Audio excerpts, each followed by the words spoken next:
Hey guys, thanks for watching. So I've got my Axon 7 and the battery's starting to go a little flat. Really love the phone, so I decided to go ahead and replace that battery. So first thing I did is get out to Amazon, and of course you can buy these battery kits on Amazon or eBay. I'm sure there's other places you can buy them. The one I chose was the CS battery kit. Comes with a little set of screwdrivers and spudgers. And it was a pretty nice little kit. I've used them in the past and they've had good batteries, so I went with them. Alright, so to get things started, first turn your phone off. That's kind of an obvious step, but don't forget it. Then to get into this phone, you need to take the speaker grills off the front. So those are glued on, and I found really the best way to get into that initial or to separate that initially from the phone is to use a little razor blade or a knife of some sort, and then you can get your spudger in there to separate. So those are glued in. Leave the glue in place. You're going to need it to press those back in place later on, unless you've got some glue that you can use. Alright, so there are 6 screws on what I will call the chassis. The chassis includes the screen itself. It's a plastic chassis, and then it's got all the electronics on the other side, including the battery. So anyways, there's 6 screws, 2 at the top you can see right here and here, and then there's 4 on the bottom. So 1 and 2 that are right next to the USB-C connector, and the 4th one over on the right hand side. So just make sure you're getting 6 screws out. So after that, you can then work your razor blade in and around the perimeter of the case, and then use a spudger to kind of separate that chassis from the back plate or the aluminum piece on the back that you see right here. Anyways, once you separate it, make sure that you don't pull it all the way apart, because you'll probably rip the sensor cable for your fingerprint sensor. You don't want to do that, obviously. There's a little connector that you just need to disconnect. There's a close-up of what that looks like. Pretty small cable, so just be careful with that, and you'll be fine. Then after that's done, you can see that the chassis here is separated from the shell. There are 3 more screws, so you need to get this big black main cable out of here that connects the 2 boards in the phone. Take that screw out, and that plate slides over and pops off.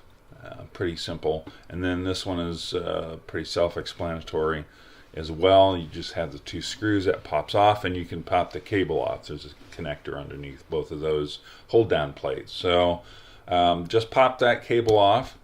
Once you've done that, set it aside someplace safe, and you can pretty much get to the battery. At this point, made sure to disconnect the battery from the phone, and then I compared the batteries side by side. So it's hard to see in here, but these batteries were identical in that you've got a slightly larger area right here on the top of the battery that was mirrored on this new battery, so it was a perfect fit. Didn't have any fitment problems or anything like that. That battery is glued in, so what you're going to have to do is heat that. Again, I'm kind of showing you here how I heated that up. If you've got a heat gun, you could probably do it that way too. But once that's warmed up and the glue is softened, then you can carefully use a spudger to remove that battery out of that battery socket. So a couple of things you want to be careful of. You've got a heat sink here that you don't want to be messing with. And then there's a cable that runs underneath this battery as well that you want to be aware of and don't want to put pressure on that. So use a broad, blunt object to just work that battery out, and you'll be fine. Alright, so I went ahead and then reinstalled the battery. this is an old picture here, but just don't forget to put the main cable back in here. Make sure it's oriented correctly, and that you put the top and bottom plates back on with the screws. And then before you reassemble it completely back into the shell, power it on and make sure it's working correctly. In my case, it worked just fine the first try. I didn't really have any problems at all. Okay, so here's what I was talking about. I didn't use a razor blade at first to separate the speaker grill. I tried using, let's see, I think it was a screwdriver I tried for some reason. And you can see where I kind of messed up the aluminum shell a little bit and bunged up the grill here a little bit. You can avoid that by using a razor blade first and then using a spudger to separate those grills from the chassis itself. So just a word of warning there. And with that is pretty much it. I reassembled the phone. The battery had about half life on it. I went ahead and used the rest of what was on there.